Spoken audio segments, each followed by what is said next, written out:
Faly miarabantsika tsirairay avindray mity amin'ny lakamisy fahavalo amby roapolo volana septambra ity. Sotran'Andriamanitra isika fa mbola mahandray ny fahasoavany sy ny fitahiny mandrakariva.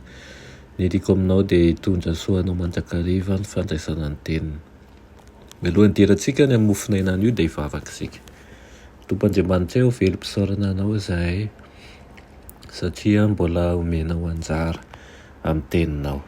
Dia izao mandrakariva amin'ny fahamarinana avy aminao izay Andriamanitra, ary aoka ane mba ianao rery ihany no ekenay ho Andriamanitra fa tsy misy zavatra hafa intsony.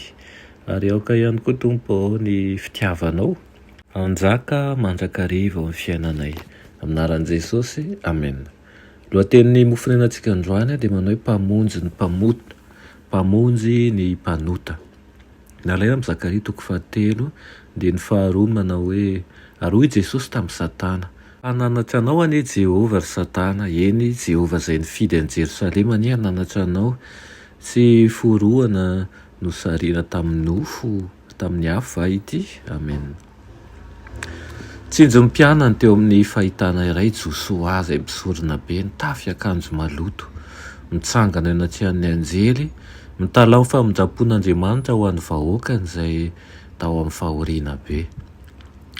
Ary raha mbola nitaraina tamin'Andriamanitra izy dia nitsangana tamin'ny mpianjonanjonana fantatry Satana hiampahanga azy no tsy hahivy ny fahotana vitan'ny Israely mba hisakanana azy tsy azo ny fahasoavan'Andriamanitra. No tadiaviny atao remby ho azy izy ka nikirizany ny anolorana azy taminy. Tsy afaka niaro ny tenany na ny vahoakany tamin'ny fiampanganana nataon'ny Satana ilay mpisorona be. Tsy afaka niamban'ny Israely ho tsy nanan-tsiny koa izy, nitafy lamba maloto izay tandindry ny fahotan'ny vahoaka hiadidiany Josoa, ilay nisolo tena azy, ary nitsangana teo anolohan'ny anjely. Niaiky ny fahotany rehetra izy raha nanambara ny fibebahana sy ny fanetretena nataon'ireo ny avian'ny ota. Ary nanankina an'izany tamin'ilay mpanavotra mamela heloka izy sady nangataka tamin'ny mpinoana ny tena fikasan'Andriamanitra. Koa dia nampangina ny mpiampanga ny vahoakan'Andriamanitra ilay anjery izay nampiseho an'i Kristy mpamonjy ny mpanota.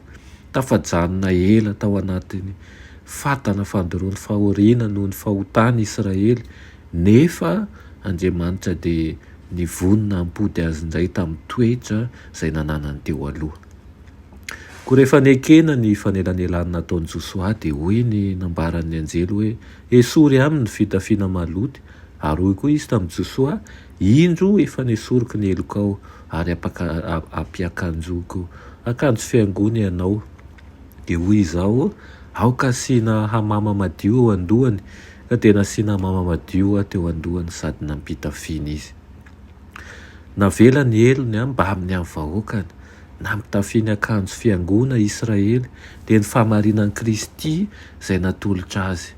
Mitovy amin'ny satroboninahitra nanaovan'ny mpisorona ilay hamama napetraka teo andohan'i Josoa. Ary toy izao no soratra hita teo aminy, hamasinina ho an'i Jehova.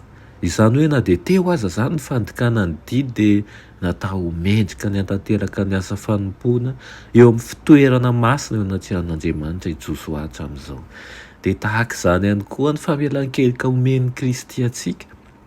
Raha miaiky ny fahadosoantsika isika dia matoky sy marin'Andriamanitra mamela ny fahotantsika ary manadio antsika ho afaka ho amin'ny tsy fahamarinana rehetra. Ny riko dia ho hamasin'ny Jehova tokoa anie ianao, ampiakanjo ny akanjo fiangona fotsy, ka ny helokao rehetra dia ho voatakona satria Kristy efa nisolo anao. Amen. Andriamanitra tsara indrindra ao misaotra Tompo izay manaiky anay mandrakariva ny hamela ny helokay ary koa ny ampitafy zava-baovao aminay. Fitafiana tsy misy pentina fotsy avy aminao satria tena efa voavidin'ny ranonao tokoa izay. Ampianaro izay hanetry tena, ampianaro izay ho be fitiavana ary koa hanao ambony lavitra ny fanjakanao mihoatra ny zavadrava aminaran'i Jesosy. Amen.